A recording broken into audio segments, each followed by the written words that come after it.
while waiters and dishwashers bustled around him, hastily removing plates, saucers, cups, glasses, and utensils from the table, and adjusting the black table decorations that awkwardly announced that someone was over 40, Frank Walker sat alone on one end of the long table where he and the other partygoers had just finished a sumptuous dinner.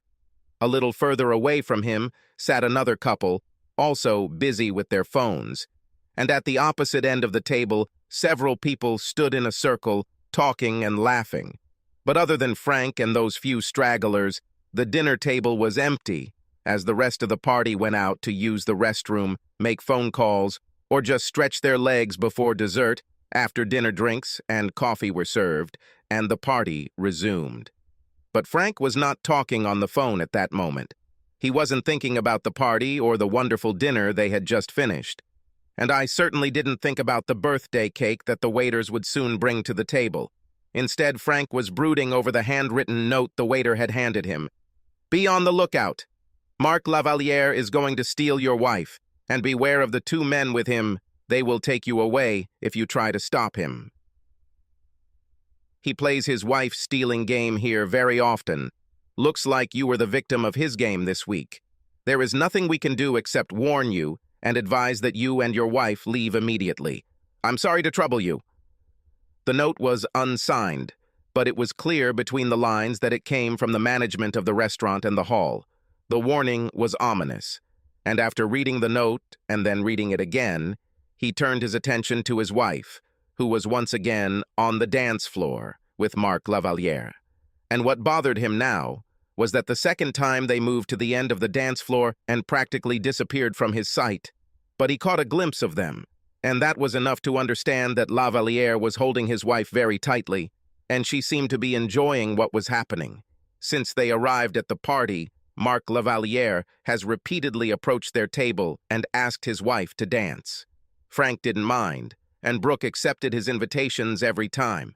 But now Frank was tired of Lavaliere dancing with his wife, and this note finally confirmed his decision to go out onto the dance floor and wedge himself between them. But he had hardly risen from his chair when the song ended, and he saw Lavaliere and Brooke leave the dance floor. Relieved that he wouldn't have to make a fuss, Frank sat back down and waited, while Lavaliere escorted his wife back to the table. But this time, instead of bringing her back to the birthday party, they headed to Mark's table, where they stood and talked for a few minutes. Frank watched them. A few minutes later, Lavaliere walked away from Brooke and his 2 friends, and it appeared to Frank that Lavaliere was leaving the restaurant and the lounge. As Lavaliere headed toward the exit, Brooke dispassionately walked up to Frank, picked up her purse, told him she was going to the restroom, and then turned and walked away. But after taking a couple of steps, she stopped, turned around, and with an unusual expression on her face, told Frank that she loved him and would see him later. Then she turned and continued walking towards the toilets. As Frank watched his wife move through the restaurant toward the hallway where the restrooms were located, Frank realized that there was something wrong with the way she said she was going to the restroom. And what seemed strange was the way she stopped and told him that she loved him and would see him later. Her behavior was not that of someone going to the toilet. Instead, she looked and acted like someone who was leaving to do something other than just go to the bathroom. Frank got up from the table and followed her. He had not taken more than a few steps when Lavaliere's 2 companions, as the note warned, rose from the table and intercepted him. Frank Walker made a living fixing situations for organizations. He worked for corporations. Almost every week he would board a plane and fly to some other country, where he would clean up businesses and other types of organizations that had gone off the rails and found themselves in some upside-down administrative, operational, or financial situation. Almost every day, Frank dealt with selfish and domineering senior executives, officers, directors, and senior managers who achieved their positions through politics, bribery, lies, deceit, bullying, and intimidation. Almost every day, Frank had to deal with intransigent managers and executives who blackmailed and terrorized workers and prided themselves on being simply ruthless. When Frank entered these situations to make changes that impacted people's lives and livelihoods, he often encountered opposition, intimidation, and even threats. He was once threatened by a drug cartel because he was working on a project to move an American manufacturer from Mexico back to the States. Frank did not back down from their threats, and his client moved to Alabama. Frank was good at his job and excelled in situations where he was threatened. Most of all, he liked to fight selfish, power-hungry, ruthless, and dangerous people. Essentially, it was his game. So when Marc Lavaliere's large and athletic but young and naive comrades confronted him, it only took Frank a few moments to turn the situation around so that they were the ones who felt threatened. Never in their short, young lives had anyone explained the consequences of their actions to them the way Frank had, and without a moment's hesitation, they stepped aside to let him pass. So now that Marc Lavaliere's buddies were out of the way, Frank hurried after Brooke, and when he caught up with her, she was almost at the back exit of the restaurant and lounge. "Brooke!" he shouted. Either she didn't hear or ignored it, but she didn't stop and continued to walk towards the door. Frank quickened his pace, closed the distance between them, and called out again, "Brooke, where are you going?" This time, Brooke stopped, turned to face her husband. She looked irritated and demandingly asked, "Frank, what are you doing here?" Frank looked at her and saw that there was something wrong with her behavior. She was cold to him and obviously annoyed that he caught up with her. "I'll ask you the same thing. What are you doing here?" he asked. Brooke thought for a few moments before answering. "Frank, I want," she said, but stopped mid-sentence. Frank looked into her eyes and asked again, "Where are you going?" Brooke looked away from Frank and thought, "Damn, this shouldn't have happened. He shouldn't be here." "Frank," Brooke began to speak again but stopped, because she needed to think about what she was going to tell him. She knew there was no point in lying. She had to tell him the truth. She must tell him where she is going, but it will be awkward for her and painful for Frank. Earlier that evening, Brooke met Marc Lavaliere by chance. Returning from the toilet, she passed next to Marc's table. He noticed her, stood up from the table, politely stopped her, introduced himself, and engaged in small talk with her for a few moments. Brooke then continued to her table and joined Frank and the rest of the party. A little later, when the party was in full swing, the music group came out and began their first session of the evening. Then, shortly after the band began playing, Marc Lavaliere walked up to the guests' table. Of course, everyone was delighted that a local football player and sports celebrity had stopped by. He was friendly, introduced himself, shook hands with everyone in the party, took a few selfies and signed a few autographs, and then asked Brooke to dance. Brooke was shocked and turned him down, but Marc was gentlemanly persistent. The other partygoers encouraged her, and Frank didn't say no, so she reluctantly accepted his invitation. Needless to say, Brooke was apprehensive as Marc led her from the party to the dance floor. But once on the dance floor, Brooke discovered that dancing with Marc was an experience she could never have imagined. He was young, handsome, courageous, a professional athlete, and knew how to dance. And while she danced with Marc, he touched her the way she loved to be touched. He held her the way she liked to be held. He spoke to her the way she liked to be spoken to. He said what she liked to hear. Marc won her over, and she never again refused his invitations to join him on the dance floor. And as the evening went on, after dancing a few times and becoming more comfortable with each other, her attraction to him grew stronger, and it was unmistakably a sensual attraction. Then, at the end of the evening, there came a moment when he led them across the dance floor into the shade. There he hugged her, kissed her, groped her, and said that she must, simply must, be the ideal love machine, and he must have her. He said that he refused not to accept and invited them to leave and go to his home, where in privacy and comfort they will have each other, without any prohibitions. And he vividly described to her how they would spend a night of debauchery, how he would raise her sexuality to a level of eroticism that she had never experienced before. It will only be one night, but she will remember it for the rest of her life. Brooke was under a spell. And after the dance, while having dinner with Frank and other partygoers, Brooke reflected on Marc's proposal. She felt uneasy at the thought of leaving Frank and the party and going with a virtual stranger to his home. But the thrill of spending the night with Marc Lavaliere sent chills down her spine, ran trembling, and she realized that, without a doubt, she wanted to go with him. But Brooke had a dilemma. She was always faithful to Frank. I never thought about cheating in their marriage. But this does not mean that handsome and attractive men never attracted her attention. Of course, they did. Human nature is such that it is attracted to trophy specimens of the opposite sex, and perhaps the same sex. But for Brooke, it was always just looks and never touches. Until tonight. Tonight she wanted to touch Mark, and she wanted Mark to touch her. But obviously that meant she would be unfaithful to Frank. He will break his vows. She would betray his trust in her. So she needed to justify what she was going to do. She needed a compelling justification for her betrayal. A rationale she could live with tonight and beyond, and which she hoped Frank would accept as best he could. So she decided that she would go with Mark because he was special. He is not an ordinary man. Rather, he is a professional athlete, a star player, and a local and national sports celebrity. But even more, according to Brooke, he is courteous and gallant. Every time he took her to the dance floor and held her in his arms, she was smitten by his charm. For Brooke, Marc Lavaliere was what women call the ultimate dream. He was the kind of man that women fantasize about. They wrote about him in romantic novels, and this dream man was offering Brooke the amorous experience of her life, and she would be a fool not to accept.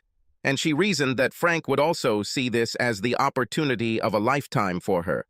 And she will understand why, for this one time, he should look the other way and allow her to have a sexual experience with this special man. Of course, he will be angry, but he will accept it because he is not just her husband. He is her best friend and soulmate, and wants her to have this special experience with Mark. Brooke was pleased with her thoughts. Now she had a plausible rationale she could live with, and hopefully Frank could live with it too. But honestly, deep down in her mind, Brooke knew that the real reason she went with Mark was because of the way this young, strong, and masculine man had boldly told her that she belonged to him today, and that he was going to take her to his home and have sex with her all night until the next morning. And she decided that she would never give up such an experience, because, she reasoned, in addition to being married to Frank, she was a woman, and the woman inside her was not going to pass up the opportunity to have such an exciting sexual experience with Marc Lavaliere. So her decision was made, and when the birthday dinner was ending, the group returned to the hall and began a new session. Then, as if on cue, Marc Lavaliere walked up to the table and asked Brooke to dance again. But this time Frank was visibly annoyed and objected to the fact that he constantly asked his wife to dance, but Brooke dodged her husband's objections and agreed, saying that the orchestra was playing one of her favorite tunes and this would be her and Mark's last dance. And with that, Mark, like the gentleman he is, thanked Frank for his understanding and then took Brooke's hand and led her to the dance floor. Back in the dark shadows of the dance floor, Mark asked her if she was ready to leave. She nodded affirmatively, laughed, and said that she belonged to him. In response, Mark hugged her, kissed her, put his hand under her short cocktail dress, and felt her most intimate part. Of course, Brooke didn't protest and said she was ready for him to take her. They finished the dance and Mark led her off the dance floor to his table. There he said that he would take his car and pick it up at the back exit, located at the end of the corridor where the toilets were located. He also told her not to worry about her husband, that his teammates would deal with him. They will explain to him where she is going, that it is her choice to go with him, that she is safe, and that tomorrow he will bring her home. And he told her his friends would make sure that her husband did not interfere and certainly did not create any problems. Brooke listened to Mark and believed him, but now she stood at the back exit and was preparing to leave with him, but it was obvious that something had gone wrong in Mark's plan. Because her husband was here, he stopped her on the way out and demanded an explanation. "Brooke, I'm waiting. Tell me where you're going," Frank told her. Brooke gathered as much confidence as she could and said, "Frank, I'm going with Mark." "Are you going with Mark Lavalier?" Frank asked, showing no emotion. "Yes, I'm going with Mark. He invited me to go with him to his house," she said. Frank remained calm. "Should I go with him to his home? Why are you going to his house?" Frank walked around her and stood between Brooke and the door. "Frank, this is too complicated to explain right now. I'll call or text you later and explain exactly what I'm doing. But for now, I have to go. Mark is waiting for me. Now please let me pass," she said. Frank continued to remain calm. "No, Brooke, I won't let you pass me by, and I don't want you to call or text me after. I want you to explain to me what you are going to do right here and now," he said. Brooke moaned. "Oh, God, Frank, please, please don't make a scandal out of this." "Just let me go, and I'll explain everything later," she told him. "No, Brooke, I want you to tell me right now what you are going to do," Frank demanded in a raised voice. Upon hearing Frank's demand, Brooke became confrontational.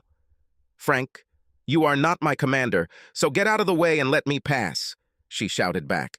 "No, Brooke, you are my wife, and you are not going anywhere until you tell me what you are going to do," Frank shouted back to her. Realizing that Frank wouldn't let her leave, Brooke realized that she would have to tell him why she was leaving and what she was going to do. So she sighed in nervous frustration and began to speak. "Frank, I know this sounds terrible, and, honestly, I can't believe I'm doing this, but I'm going home with Mark and hanging out at night," and quickly added, "But, Frank, this is only for today, and tomorrow he will bring me home." Frank didn't immediately respond to Brooke's words. It took him a few moments to realize that his wife had just told him that she was going to spend the night with Lavalier, but he collected his thoughts and angrily answered her, "No, Brooke, you will not spend the night with Lavalier. You won't go to the sleepover. You want to have sex with him, don't you? Be honest with me, Brooke. That's what you're going to do, have sex with him, right?" Frank blurted out. Brooke looked at the floor and was silent. "Am I right, Brooke?" Frank demanded. Brooke continued to look at the floor and didn't say anything. "Brooke, I'm right?" he demanded again. Brooke finally answered. Yes, Frank. I'm going to have sex with Mark," she answered him. There was silence in the corridor. Finally, Brooke looked up and saw the puzzled look on her husband's face. Frank, what are you thinking?" Frank Walker was a man who was not easily surprised and certainly not easily shocked. But what his wife had just told him shook him to the core, even after reading the note that warned him that this would happen. And just for a moment he lost his composure. "What am I thinking about? I'll tell you what I'm thinking, Brooke. I think that this is simply incredible, just crazy. That's what I'm thinking about," he shouted to her. Brooke was taken aback by Frank's uncharacteristic outburst. She had never seen such a display of anger from Frank in all their time together, and she was scared. "Oh, God, Frank, I'm sorry, Brooke said, still looking at the floor. She couldn't bring herself to look him in the eye. Frank regained his composure. "Why, Brooke? Why are you doing this?" Frank demanded. Frank, I know this will seem crazy to you, but just listen." "I'm listening," he said. "Frank, probably every woman dreams of a romantic experience with a celebrity or someone rich and famous."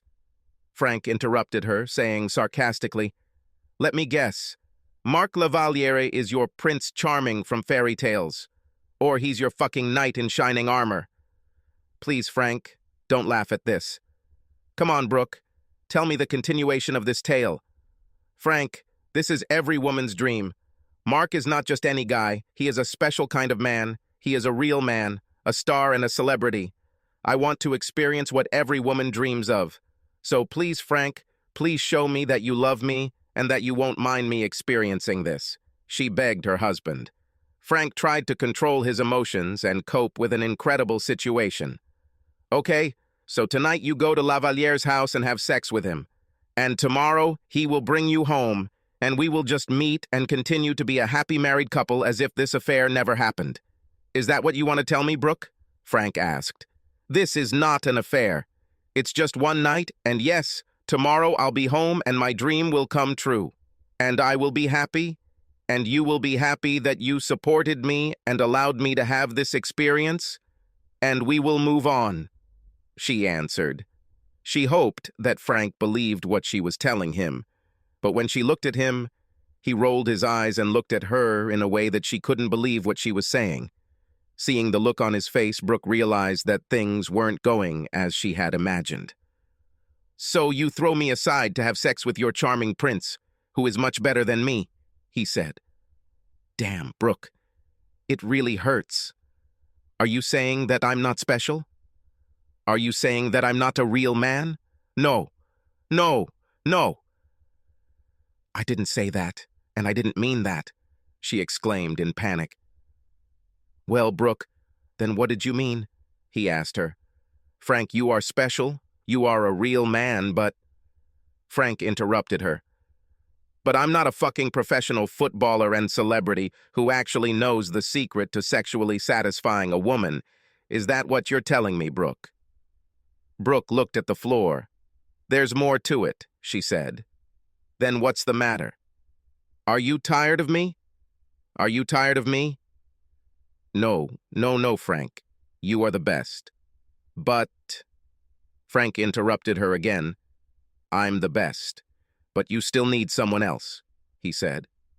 "Yes," she said, looking at the floor. "So you discovered this evening that the person you want is Marc Lavaliere?" "Yes," she said, still looking at the floor. "So you're going with Marc Lavaliere and having a fabulous night of love and sex with him?" "This is not love, not love. I do not like him. But yes, I'm going to have sex with him and have the experience that many women dream of," she said with some certainty and self-confidence. But she quickly added, "Frank, I'm not giving up on you. You are my husband, and I will never give up on you. But tonight I won't be with you, but with Marc. And I hope not. I beg you. Please understand my feelings and needs. And please, Frank, I'm begging you. Please don't make this a nasty scene," she said. Frank took a deep breath. "Why, Brooke? What makes you think that I can agree with you having sex with another man and then coming back to me like it's no big deal?" he asked. "Because you always treated me with an open heart. And he always treated my emotions, feelings, and needs with understanding and attention. And I hope that when you realize how special this night with Marc is for me, you will control your anger and handle it like a sane, experienced, sophisticated person," she told her husband. "Can I handle it? Can I handle it? Please explain to me how I should cope with the fact that tonight you will be in Marc Lavaliere's bed and he will take you. How can I handle tomorrow when he pulls up with you in his car and I find out that you two were intimate, not just once, but all night? How can I look at you, knowing that you have given yourself to another man? Tell me how I should feel about all this," he asked. "Frank, I can't answer this question. I just hope you can sort this out in your mind and we can move on with our lives. I know you're angry at me, but can't you understand how important this experience is for me?" she asked. "Brooke, what you're saying is that you're hoping I'll just suck it up and accept your affair with Lavaliere," Frank said. "This is not an affair," she screamed. "And no, Frank, I don't want you to just accept it. I ask you to consider my feelings and my needs and come to terms with it because you love me and because you are my best friend, my soulmate, and you want me to have this special experience, an experience I may never have again. Frank, this is what I want from you, honey," she told him. Frank thought for a few moments about Brooke and what she was asking him to accept. He couldn't believe that she actually thought he could handle her having sex with Lavaliere, and the more he thought about it, the more he realized that she really didn't understand the magnitude of this situation and how it would affect him and their relationship. Apparently, she had a delusional experience brought on by an evening of dancing with Lavaliere. He needed to disabuse her. "Brooke, what do you call a man whose wife has sex with another man?" he asked. Brooke thought for a moment and then answered. "Cuckold," she pronounced the word with difficulty. "That's right, Brooke. They call him a cuckold. A man whose wife is possessed by another man for pleasure. Okay, Brooke, I'm not going to become a cuck because of you and Marc Lavaliere, he said firmly. Brooke looked up at Frank, and her eyes filled with tears. So you won't let me do it? No, Brooke. I didn't say that. I didn't say I wouldn't let you go with him. I won't hold you back. You are a grown woman. You're an adult and can make your own decisions. So whether you do this or not depends not on me, but on you. If this is what you need to do, then go do it. Go with him. Give yourself to him. Let him have you. Go and experience a night of love and sex with him. I won't stand in your way. Brooke interrupted. Frank, I already told you this is not love. I do not love him. I love you, Frank. It's just sex, just sex. I have a sexual attraction to Marc. I have no romantic attraction to him. Brooke screamed. So, in your mind, you separated love and sex? Yes. Yes, Frank. I'm going to have sex with Marc because I'm attracted to him sexually, but I'm coming home to you tomorrow because I love you. You're my husband, my best friend, and my soulmate, and because we have so much more in common than just sex, she told him. Well, Brooke, I'm not going to argue with you about the difference between love and sex, but like I said, I won't stand in your way of having sex with Lavaliere. Brooke looked at Frank. Does he accept it? She thought to herself. Brooke, if this is what you want to do, then do it. But... Frank paused and thought about what he was going to tell her. But what? What? What, Frank? She begged him to tell the rest. Look at me, Brooke. Brooke raised her head, and they looked at each other eye to eye. But before you walk through that door, we will end our marriage right here and now. Brooke panicked. Shall we dissolve our marriage? What do you mean we will dissolve our marriage? She screamed. I mean, when you walk out that door, we won't be married anymore. You will no longer be my wife, and I will no longer be your husband. We will remove the rings and renounce our alliance right here and now. We'll deal with the formalities later. But as far as I understand, our marriage will be over before you walk out the door. And before Brooke could say anything, Frank quickly added, and tonight, when Lavaliere takes you, I won't be a cuckold because you won't be my wife, Frank said. Suddenly, Brooke became hysterical. No! No! No! No! No! I won't do this, Frank! I won't do this! Brooke screamed. No? Well, we've agreed, Brooke. So what do you want? He asked. I don't know, she said tiredly. Nonsense, of course you know what you want. You want to sit on 2 chairs. You want to spend the night in Marc Lavaliere's bed and then come home to me, Frank told her. Brooke cried uncontrollably. You're really serious? You're serious, aren't you? If I go out with Marc for even one night, will you divorce me? Yes, he said completely seriously. Brooke's mood suddenly changed from panicked to angry as she saw her reasoning for spending the night with Marc crumble right before her eyes. Frank, do my feelings and emotions really mean so little to you that you will simply automatically dissolve our marriage because of this and not even give us a chance to sort it out and move on together? She asked. Brooke, there's nothing to deal with here. Look, understand. There are some things in life that are non-negotiable, and my wife having sex with another man is one of them. I won't agree to a deal where you have sex with Cavalier and then you come home and we just carry on with our lives as if it's no big deal. So my feelings, emotions, and needs don't mean anything to you, she said sarcastically. Brooke, just a few minutes ago you walked away and abandoned me, basically threw me aside, and without any explanation. If I hadn't caught up and stopped you, you'd now be in Marc Lavaliere's car, driving to his house for a night of sex. So obviously my feelings and emotions don't mean much to you. So why should your feelings and emotions mean anything to me? He asked her. The reality of her decision finally hit Brooke. Oh my God, Frank, I am so sorry. I just didn't think, she exclaimed. Damn it, Brooke. Don't say you didn't think because you did. But all I was thinking about was getting naked for Lavaliere and all the sexy things he was going to do to you. Brookie started crying again. And you certainly didn't think about me and that I was interested in why you left, where you went, and what you would do, he told her. Oh God, Frank, Please believe me, I didn't mean to leave you without letting you know where I went. When I got to Mark's house, I was going to write to you and explain where I am and what I'm doing." "Write to me?" "Write?" Frank asked with a laugh.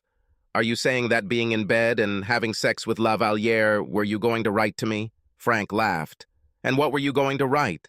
"Frank, I'm sorry I left the party, but I went to Mark La Valliere's house. Today he and I will have sex, so I don't want to be at home. Good night and see you tomorrow," Frank told her sarcastically. "This is cruel," Brooke said. "Cruel?" "Brooke, it's cruel and shocking that you made a split-second decision to leave me, your husband, your best friend, and your soulmate to spend the night with a man you just met," Frank told her. Brooke cried. "And what's really cruel is that you expected me to put up with it. As if this is no big deal." "That's cruel, Brooke," Frank exclaimed. "I'm so sorry, Frank. Sorry. I just didn't think," she said. "Well, Brooke, it doesn't matter now what you thought or didn't think. And it doesn't matter what you write or don't write, because I caught up with you before you walked out the door, and now I know your intentions. And now you know my intentions. None of us need to guess anymore. Now we just need to get to the point." Brooke looked at Frank with a questioning expression on her face. "And what is this? What is the essence of the matter?" she asked. "Brooke, the point is this. Here's the door, and La Valliere is waiting for you outside." I imagine he's starting to lose patience. "This is your decision," Frank firmly told his wife of 12 years. Brooke didn't hesitate for a second. "Frank, I'm not going out that door. I'm not going to leave you for him. I'm not going to give up our life together for his sake." "I'm not that stupid," Brooke told him. Frank studied her. "Well, 15 minutes ago you were determined to walk out that door and go with him. So what has changed, or has anything changed other than the fact that you don't want to get a divorce?" Frank asked. "Well, I mean, can I believe that your frantic desire to have sex with La Valliere has suddenly disappeared? Or are you going to wait until next week when I'm in Europe and then sleep with him?" "No! Why do you think so?" Brooke screamed. "Are you going to cheat on me behind my back?" he asked. "No, no, no! I never cheated on you. I would never cheat on you. I love you," she shouted. "Well, just tonight, you were going to cheat on me. If I hadn't stopped you, you would have cheated on me right now." For the second time in just a few minutes, reality hit Brooke right between the eyes, and she found herself face to face with what she had decided to do to Mark. "Oh my God, no, no, no! What was I thinking?" she shouted. "So, what happened?" he asked. "Don't know. I don't know, Frank. I'm so confused. I don't know what came over me that I decided that I could go with Mark and it wouldn't be a sin and you wouldn't mind," she said. Frank listened to her, but she saw that he had a skeptical expression on his face. She had to tell him all this. "Honestly, Frank, I don't know what came over me. It all started from the moment Mark came up to our table and asked me to dance. Pulling me onto the dance floor, he attacked me so quickly and so boldly. He constantly told me how much he wanted me and how much I would enjoy sex with him. Then he started hugging me tightly. Then he started kissing me. Then he started feeling me up. And Frank, I didn't stop him. I didn't stop him. Didn't stop him," she said, crying. "So you encouraged him?" Frank said. Yes, I encouraged him." "I'm so sorry, Frank," she cried. "Then I convinced myself that going with him was the right thing to do. And then I convinced myself that you would understand and wouldn't mind if I went with him. All I can say is that I realize I really messed up and I'm so sorry." "I'm so sorry," she cried. Frank listened to Brooke and at the same time thought about the note the waiter gave him. Frank reached into his pocket and pulled it out. "Here, read this," he said. Brooke took the note, read it, and then looked at Frank. "Where did you get it? Is she real?" "The waiter slipped it to me during dinner," he told her. "Is this just a game he plays?" asked Brooke. "That's what it says here." Brooke was incredulous after reading the note. "I can't believe it. I just can't believe it," she said. "Brooke, can you believe it? He picked you out of the crowd and actually seduced you. He manipulated you and fooled you," Frank said. Brooke continued to read the note over and over again. "What he did to me was just a game. Yes. Is everything he told me just a game? Yes, Brooke. It's just a game he plays. Brooke was destroyed. It began to dawn on her that she was simply the prize for this week's game. A female trophy specimen to satisfy Lavaliere's sexual appetite for married women. Last week, it could have been a woman named Debbie. The next one is a woman named Sandy. But this week, it's Brooke. It was she who took the bait and fell for Mark's game. And she felt a sickening feeling as she realized that she had put her marriage at risk.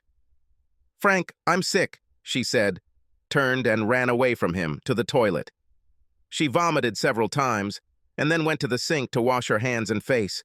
Looking at herself in the mirror, she saw that she was in complete disarray, just like this whole damn evening. Brooke came out of the restroom and saw Frank still standing in front of the exit. She rushed to him and hugged him. "Oh God, Frank, I'm so sorry, I'm so sorry. Forgive me for being so stupid and gullible," she asked through tears. Frank looked at her and then said, "Brooke, Lavaliere took you by surprise. Then he seduced you to the point where you believed you could have sex with him and there would be no consequences. That I wouldn't mind if you had a one-night stand with him. But now you have found out the opposite. Now you know. So promise us that we will never be in this situation again." On his way to the door, Frank noticed that two of Lavaliere's teammates were still sitting. They watched him and Brooke. "Brooke, wait here. I need to talk to Lavaliere's friends." "Frank, please give it up. We don't need any more trouble," Brooke told Frank. "No, Brooke, I'm not going to leave this just like that." And with that, Frank left Brooke standing alone and walked over to Lavaliere's teammates. "Sir, we don't want any problems," one of his teammates said. "Okay, then do what I tell you. Tell your buddy Lavaliere that he lost the game today. Tell him he is a loser. Tell him Frank Walker is going to spread the word around the world that Mark Lavaliere is a loser." Both of Lavaliere's teammates stared at Frank with stunned expressions. "Sir, we can't tell him this. He'll kill us both." "Gentlemen, do you want to deal with me or him?" Frank asked them. "Sir, we don't want any problems with you." "Good choice. Now one of you will take the phone and tell him what I said. Do it now. And tell him that when I go out that door, it's better for him not to shine anywhere." One of the men picked up the phone, dialed Lavaliere's number, and told him what Frank had said. Frank couldn't hear the conversation, but he realized that Lavaliere was beside himself with anger because his friend told him not to do anything stupid. And then the call stopped. "What did he say?" Frank asked. "He said he would kill you." "Okay," Frank answered. "Oh God, Frank, I promise you that after all this I will never let a man near me again," she said. Frank looked at her for a moment and then said, "Okay, and when we go out like we did tonight, I'll try to help you keep that promise. I should have intervened before Lavaliere got you into this state, but I didn't do it. So this is my fault, just like yours. And it's also Lavaliere's fault, because he shouldn't have sought out and seduced married women. So, Brooke, I forgive you and myself, but I don't forgive Lavaliere, and I'll deal with him later." "Oh God, Frank, thank you for your understanding. But Frank, please just forget Mark. We'll never see him again, and he's not worth the trouble you might face," she said. After this remark, Frank looked at Brooke and thought it was strange that she didn't want Mark to suffer any consequences. In the end, Lavaliere almost robbed Brooke of her marriage. Why wouldn't she want him to feel some discomfort for trapping her in his game? "I'll think about it," he told her. Frank then asked, "Do you want to go back to the party?" "No, Frank. Let's go home." "Sure?" "Yes, please, let's just go home," Brooke exclaimed. Frank and Brooke walked back down the hallway and entered the restaurant. And with that, Frank left his two teammates, picked up Brooke, and they left the restaurant and the lounge. On the street, Frank gave the parking ticket to the valet, and then they, along with several other couples, waited for their car to be picked up. While they were waiting, an SUV roared up to them, braked in front of them, and the passenger side window rolled down. An angry Mark Lavaliere sat inside the SUV. "Come on, Brooke, you said you wanted to come with me, so come on, get in the car," Mark shouted. "She won't go with you, Lavaliere," Frank told him. "I'm not talking to you, old man," Mark shouted back to Frank. "Come on, Brooke, let's go." "No, Mark, I can't go with you tonight," Brooke answered him. "Brooke, come here and get in the car. Let's go now," Mark Brooke shouted. "La Valliere, she won't go with you." "You lost the game. You're a loser. Now get out of here, loser, and leave us alone," Frank told Mark. Being told he was a loser in front of a group of people who were most likely his fans instantly infuriated Mark. "I'll show you who the loser is, you piece of shit," Mark shouted, getting out of his SUV. Frank asked the people waiting for their cars to move away because the situation could become dangerous. He then moved toward the front of the SUV on the driver's side, where he encountered La Valliere brandishing a large semi-automatic handgun. La Valliere was beside himself with rage. He lost Brooke, and now he's been publicly humiliated. Frank studied La Valliere, and his behavior reminded him of a scene in the Masai Mara in Kenya when he watched a lion and hyenas fight over the lion's prey. Like that lion, La Valliere stalked Brooke for hours and then took over her body, mind, and soul. She belonged to him, and he was going to take her to his house to devour her for his sexual pleasure. But before that happened, Frank intervened and snatched it from him. Now La Valliere, like a lion, had only one thing on his mind: to get her back, and he did not care what he had to do to achieve this, even if it meant killing Frank Walker. "Brooke will come with me, and if you try to stop her, I will kill you," La Valliere shouted. Frank took a few steps back and was now standing no more than 3 meters from Mark. His arms were raised, palms up, and his fingers extended in a non-aggressive, non-escalatory, but self-defensive manner. "Put the gun down," Frank said. "Bullshit, old man. You ruin my game and I'll kill you." "Put the gun down before you get into more trouble," Frank said in a calm, firm voice. "I'll show you who's in trouble, old man." "I'll kill you and then I'll fuck your wife," Mark shouted and pointed the gun in Frank's direction.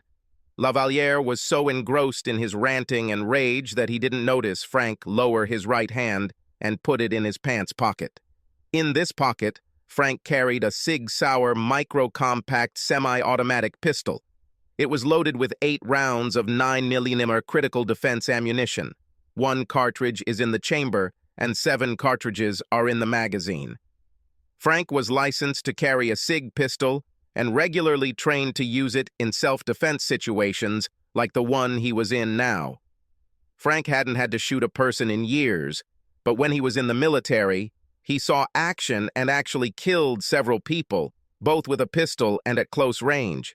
So now, faced with an armed and aggressive Mark La Valliere, the memories of that experience came flooding back to him, and he instinctively knew how he needed to act in this life-threatening situation. Therefore, with his hand in his pocket, Frank decided that he would now end this confrontation. And he decided that he would shoot La Valliere.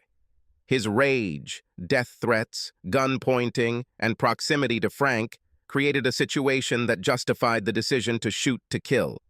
Having made this decision, Frank quieted down La Valliere's ranting and rage.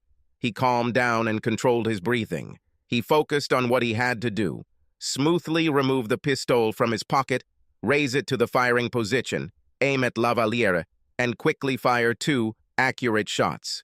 All movements of the pistol had to be precise, and the entire process had to be completed in less than 3 seconds. Otherwise, La Valliere would likely return fire, and they would end up in a firefight, something Frank wanted to avoid. Focusing his gaze on La Valliere, Frank pulled a pistol from his pocket. It was a smooth extraction, just what he needed, but just as he was raising the gun to the firing position, 3 quick shots rang out behind Frank to the right. At the same instant, Frank saw La Valliere's body shake as the bullets hit him, and then he saw La Valliere collapse to the ground. Having recovered from the unexpected shots, Frank thought, "What the hell?" And, turning around, saw that the shooter was still aiming his pistol at Mark's body lying on the ground. Frank quickly pulled himself together and addressed the shooter. "I think you did it. You can put the gun down," Frank said. "He was going to kill you," the shooter said, lowering the gun to her side. "Yes, that's what he said," Frank answered and asked, "Who are you?" "I'm an off-duty cop and I work security here. the shooter told him as they quickly approached La Valliere. "Oh, good, well, I'm glad you're here," Frank said. "Yes, I'm glad I'm here too," she said. Frank and the security officer knelt next to La Valliere, who was alive and conscious, but groaning in pain from 3 gunshot wounds. "What's happened?" Mark moaned. "They shot at you." "Lie still," Frank told him. "Did they shoot me?" "Yes, you were shot," Frank said. "Who shot at me?" "I shot at you, Mark," the officer told him. Mark looked at the officer. "Marjorie?" "Yes, Mark," she said. "Oh my gosh, Marjorie, why did you shoot me?" La Valliere asked breathlessly. "Because you were going to kill this man," Marjorie told him. Mark was breathing heavily and losing blood. "Oh God, I'm in so much pain, please help me." "I called the ambulance doctors. They're already on their way. Stay still and hold on," Marjorie told him. La Valliere was breathing heavily. "I didn't mean to kill him." "It's just a game," Mark said, catching air. "Pointing a gun and threatening a person is not a game," Marjorie told him. "Marjorie, you know this is a game," he told her in a weak voice. "Mark, how many times have I told you that your game will lead to you being killed?" she said in response. "I know, but it's just a game. It's just a game. I was just playing a game," he gasped. "Oh God, I'm so cold. Why am I so cold?" Then he looked at Frank and said, "Please, sir, I'm so thirsty. Please bring me some water." Frank turned and shouted to the audience to bring water for La Valliere. La Valliere was bleeding quickly, and Frank knew that even if the paramedics arrived right away, there was nothing they could do to save him because he had already lost too much blood. For a few more moments, La Valliere continued to beg for help, but then fell silent. He was unconscious from loss of blood. Then, after a few more minutes, his breathing stopped.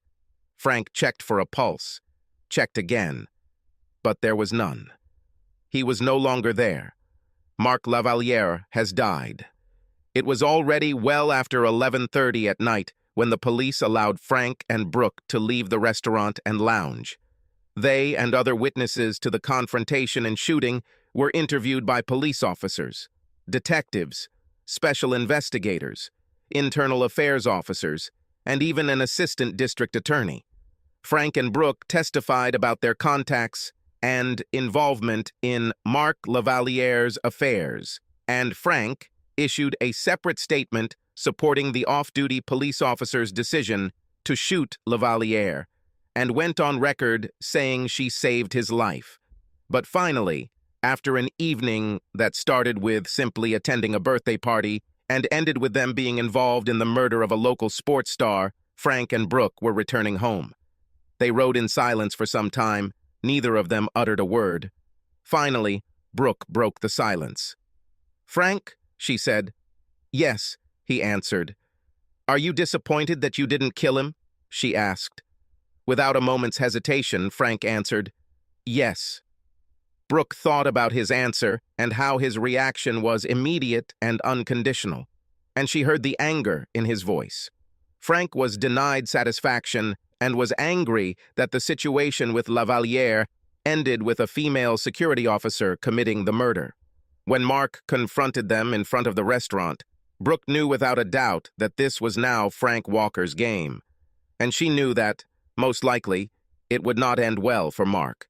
La Valliere was a young star with a huge ego, a fiery temper, and a gun, whereas Frank Walker was a seasoned corporate operative who made his living by taking down powerful men and women, and he was furious that this grown man playing children's games had the audacity to try to steal his wife right in front of him, and La Valliere could not escape the consequences. Brooke was well aware that Frank was armed and knew that he had deliberately lured Mark into a situation where he would most likely kill him. Telling Mark that he had lost the game and calling him a loser was nothing more than bait, and of course, Mark fell for it, which sealed his fate. So either way, Brooke knew Mark La Valliere was a dead man before he even got out of his SUV. And, watching the confrontation between her potential lover and her husband, she was very upset because she was the one who caused Mark's death. If he had not chosen her, and if she had not agreed to go with him, he would still be alive. But for some strange reason, fate intervened and an off-duty officer shot and killed Lavalliere, innocently thinking he was saving Frank's life, but instead denying Frank the opportunity to make Lavalliere face punishment for trying to steal his wife. But she also saved Brooke from having to live with the knowledge that her husband killed Mark because of her. "Well, I'm glad you didn't kill him," she told him. "Why?" "Because it was better that the officer killed him." "Why?" Frank asked her. "Because we would be in trouble," she said. "You mean with the police?" "Yes, and with the media," she said. "Yes, if I had killed him, the police and the media would have tried to make a dirty story out of it, but it would have been a clear case of self-defense. He behaved inappropriately. He had a gun and pointed it at me. He threatened to kill me more than once, and he was only 3 meters away from me. So it would be a justifiable situation, self-defense, shoot to kill, whether the police and the media like it or not," he told her. "Yes, but the media would ask questions and analyze why you killed him and not wounded him," she answered. "Of course, it's their job to ask questions, make guesses, and express critical opinions. But the fact is that he was armed with a deadly weapon and could have killed me even if he had been wounded. Therefore, for my own protection, self-defense, I would have no choice but to go for the stopping blow," he replied. "Oh," she said, thinking about what he had told her. "It will still be unpleasant in the media, even if I didn't kill him." "Some of the blame will be placed on me," Frank told her. "And they will put it on me," she said. "Yes, they will.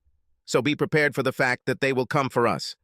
Our lawyer will help up to a certain point, but only up to a certain point. You can be sure that the media will twist everything so that he was killed precisely because of you and me. There may be lawsuits and counterclaims, but don't worry, we can handle it. And we will emerge victorious. Because in the end, he seduced you, attacked us, and threatened me, so we are victims," Frank told her. Then he added, "But remember, he was a football star and a local celebrity, and here in our beloved South, football stars are considered gods, so according to the media, he is not guilty of anything. So just understand that for the next few days, all we will see and hear in the media is that poor Mark Lavalliere is dead. It will be reported that he was dancing with a woman and her jealous husband created a situation that resulted in him being killed by a guard. But eventually, the real Mark Lavalliere story will come out and the media will calm down, because they won't be interested in telling a story about a sports hero who has a hobby of picking up married women and taking them to his home for the night for sex. That's what I want. I want it all to just go away," she said. "It will happen eventually," Frank said. They drove in silence for a few more minutes, and then Frank asked, "Are you disappointed that you didn't go and have a night of fabulous sex with him?" Brooke was surprised and stunned by Frank's question. She glanced at him. "How dare you ask such a thing?" and began to say something, but then paused, thinking for a few moments about how to answer his question. Then, in an expressive voice, she said, "No, dear, of course not." This was the lie Frank expected to hear. A simple no would have been sufficient and believable, but the long pause and the dear, combined with the of course not, were too serious and confirmed what he suspected, namely that she was thinking about the loss of her fairy tale experience and wanted to hide his disappointment from him. But the way she looked at him, her voice and her choice of words gave her away. But Frank was not surprised, because he knew that Lavalliere had awakened in Brooke the idea that she was more than a wife, that she was a woman, and that it was her right to indulge in sex with a man who was not her husband. While they danced, Lavalliere talked to Brooke about sexual things that usually go unspoken, even between husband and wife. Brooke listened, and what he said sparked her imagination, and Lavalliere convinced her that the ideal way to experience these unspeakable things was with a partner with whom she could be completely free, open, and uninhibited, a partner with whom she has no emotional ties, a partner who knows the ways of debauchery and guides her in exploring the erotic side of her sexuality. So the seed of infidelity had been sown, and Frank knew it. He knew she was now open to sex with other men. Although she had previously promised that she would never let a man near her again, it was just a workaround to get out of the situation she was in. When Frank stopped her from leaving with Lavaliere, he heard it in her voice and saw it in her actions. Her behavior screamed, "I want to experience sex with another man." She just didn't want to pay for it today. But that's today. Knowing all this, Frank realized that he could never trust her again. And as they drove home, he wondered if he could live with his mistrust of her and accept the fact that one day she would have the opportunity to go with another man, and Brooke would most likely take advantage of this opportunity. Subscribe to our channel so that your second chaff doesn't cheat on you, and go ahead and listen to the next story, because this story is nothing compared to the next one. If you're under 18, don't even think about listening to the next one.